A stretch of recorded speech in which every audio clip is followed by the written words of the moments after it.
Hello, and a warm welcome to another episode of Spotlight on Stage, where we shine a light on theatre across Manchester. Yes, this is a place for all your theatre news, interviews with stars from the stage, and of course, to find out what's on this week at theatres across our great city. So, are we ready for some theatre action? Well, I'm going to start off with some fantastic news for a local theatre. I'm talking about the Octagon in Bolton. They are celebrating being shortlisted at this year's prestigious UK Theatre Awards. Now, it's an awards that celebrate outstanding achievements in theatre across the UK, and they are nominated in the UK's most welcoming theatre category. I think this is brilliant. We've got our fingers and toes crossed for them to take home that award. It takes place in London later this year on the 20th of October. So we will keep you posted on that one. Lots of luck to the Octagon. Great theatre. And we certainly have some fab venues across Greater Manchester. And one of those is the Lowry. Now, taking place there in a few weeks' time is an Agatha Christie classic. I am talking about Murder on the Orient Express. Who done it? Well, you're going to have to go and see to find out. But I've got a little bit of a sneak preview of what you're going to expect because I caught up with one of the actors from the show, Simon Cotton. He plays Ratchet in this production and he gave me a little bit of a lowdown, but he didn't tell me who did it. Well, I do like a good whodunnit, and nobody does it better than Agatha Christie, right, Simon?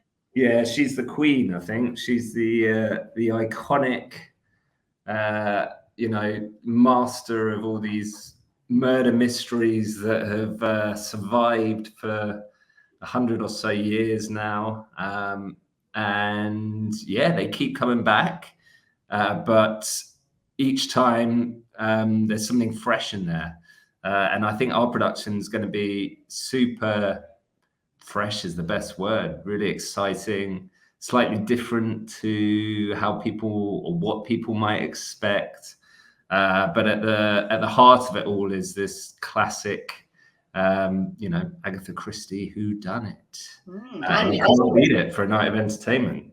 It's the big whodunit. I mean, this is a really famous one of Agatha Christie's Murder on the Orient Express. And as you said there, we've seen it lots of times on film, on TV series, the wonderful Poirot. But I have heard this one, as you said, is mixed up a little bit because you've got a bit of comedy in there as well, which maybe breaks up some of the business.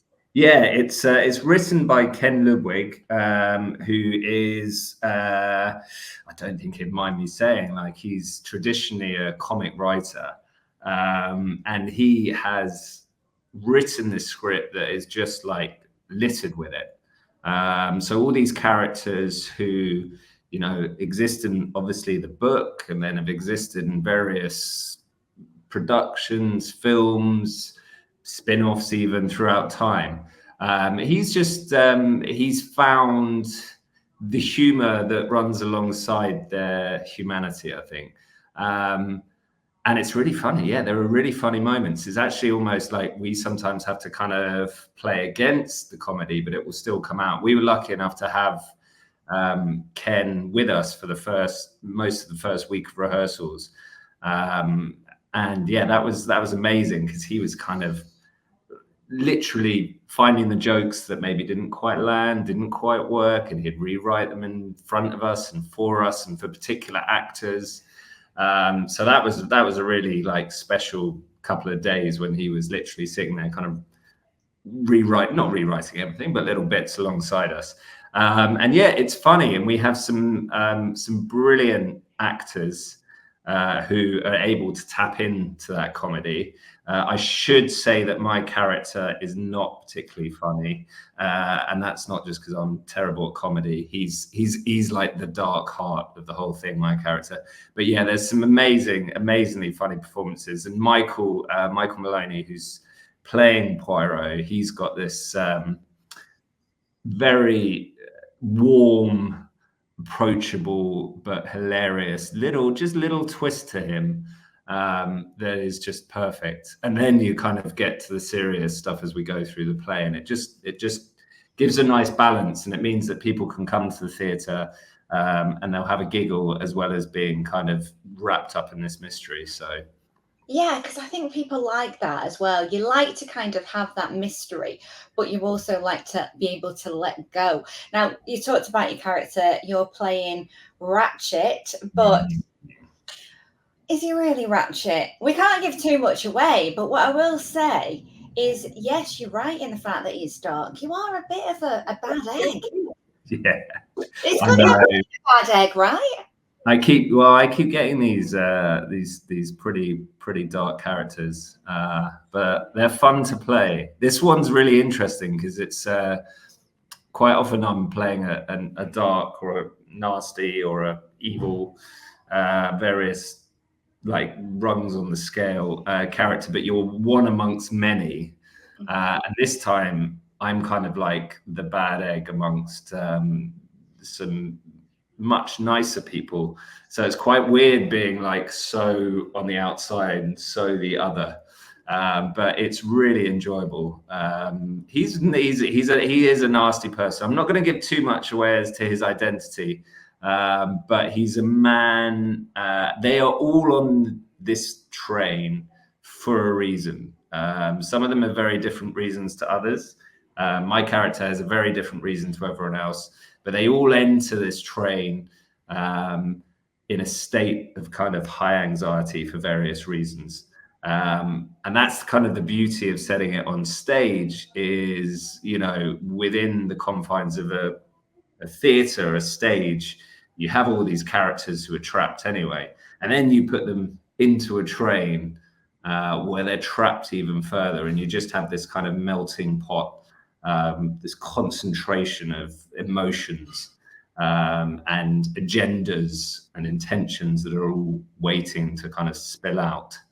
So yeah, it's good fun. Because, you know, if anybody hasn't heard of it or seen it or read it, it is literally fully on the train, because the train, as you say, has got, you know, all these guests on it, and it's got Poirot on it. You're at the start asking him for some protection because you've been having some death threats. Yeah. Then something happens, and then after that, there's a snowdrift, which means stuck on it.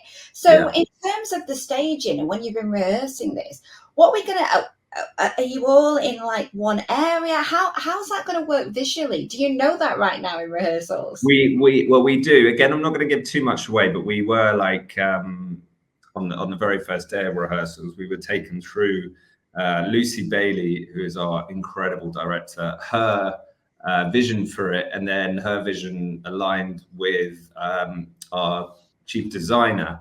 And they really like literally took us through almost each moment with a little model set. And obviously we've started to work with that within rehearsals.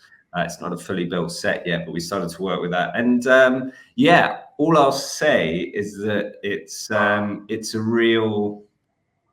really exciting reimagining. It obviously, I can imagine, I mean, this is beyond my payroll, but presents huge challenges to a designer and a director because, you know, everything's on these sets of carriages. But the way they're going about kind of lifting that idea and you know, really kind of focusing on that challenge, it's really exciting and it's really cool. And we're in our early stages of kind of like getting to grips with it. So a lot of things we still don't necessarily yet know even how they're going to do that. But it's a lot of fun to play with. It's really different, and it has its challenges as an actor because they want to get across this idea of being confined, but at the same time, you can't just confine actors to a tiny bit of a stage for an entire evening, or the audience will get bored. So yeah, it's amazing what they're doing. I think people are going to be really, really blown away by, you know, the answers they've come up with to these challenges. And yeah, it's all good fun. Yeah, I mean, I can't wait to see how all that plays out, because this is the first stop, the Lowry, It for the is, tour. yeah, So for yourselves as well, that first night will be like, what are the yeah. audiences thinking of this, bringing it forward? Exactly. We won't know. Yeah, we're lucky. I mean, I love the Lowry. I'm lucky enough to have been there a couple of times now, and the fact we get to tech there as well is great, because you always want to be in a lovely theatre for Tech Week, because then you're basically in a theatre for a week solid, don't see the daylight. So it's nice to be in a good, beautiful theatre. And yeah, I hope we have audiences who are kind of like, relishing what's about to happen. We won't know whether people are going to enjoy it. So it will be that kind of first week excitement. But yeah, we're really happy to be doing it at the Lowry. It should be awesome. Oh, that sounds a cracking production. If you want to go and see it, then head to our website, ilovemanchester.com/theatre. We've got loads of information on there, and also you can book your tickets. It's on at the Lowry from the 6th till the 14th of September. But what's on at other theatres this week? Well, let's take a look. Now, I've got to say, it's a little bit quiet on the theatre scene with it being the summer holidays, but there are some standout shows that you definitely have to go and see. And one of these I can recommend is at home in Manchester. My sons are queer, but what can you do? This has been a smash hit in London, and it's picked up awards along the way as well. It is Rob who fronts this, Rob Madge, and it is a true story as well that is taken to the stage. He is a multi-talented social media sensation, and it is about his journey at 12 when he attempted to stage a full-blown Disney parade in his house for his grandma. So Rob's donning a wig, playing Mary Poppins, Ariel, Mickey Mouse, and Belle, with their dad doubling as a stage manager. As you can imagine, this is an infamous parade. It's going to be a journey filled with laughter, love, and the occasional mishap. Now it's at home from tonight until Sunday, the 25th of August. As I say, it is definitely one to watch. And talking of Sunday, yes, of course, we're on bank holiday weekend. And if you're stuck for something to do with the family, then Hope Mill Theatre has got the answer, because all weekend, the Saturday and the Sunday, they've got some celebrations to mark the 200th birthday of their building, Hope Mill.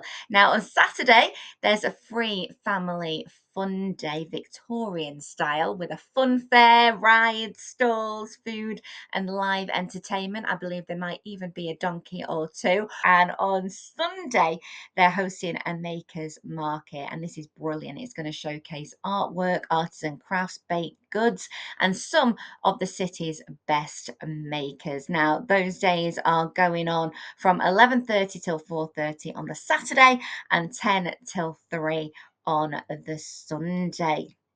That's it from me for Spotlight on Stage this week. I'll be back with more news, interviews, and what's on at the theatres next Monday. I hope you will join me. Until then, spread the word, give us a follow, give us a comment. And if you want more on theatre, you can also head to our website, ilovemanchester.com/theatre. Have a great week, a great bank holiday weekend, and I'll see you next Monday.